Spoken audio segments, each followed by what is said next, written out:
மாணவர்களுக்கான பிரம்படி தண்டனையை தலைமை ஆசிரியர்கள் அல்லது அதிகாரம் வழங்கப்பட்ட ஆசிரியர்கள் மட்டுமே மேற்கொள்ள முடியும். அதுவும் பள்ளி ஒழுக்கம் தொடர்பான 1959 ஆண்டு கல்வி விதிமுறைகளில் இடம்பெற்றுள்ள கடுமையான வழிகாட்டுதல்களுக்கு உட்பட்டே அவ்வாறு செய்ய முடியும். கல்வி அமைச்சர் ஃபர்லீனா சீடே அதனை தெளிவுபடுத்தியுள்ளார்.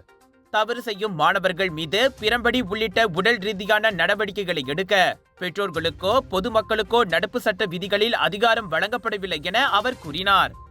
அதே சமயம் பொது இடங்களில் அல்லது பள்ளி ஒன்றுகூடல் இடங்களில் பிரம்படி தண்டனைகள் ஒருபோதும் செயல்படுத்தப்படக்கூடாது. மாணவிகளையும் பிரம்பால் அடிக்க முடியாது.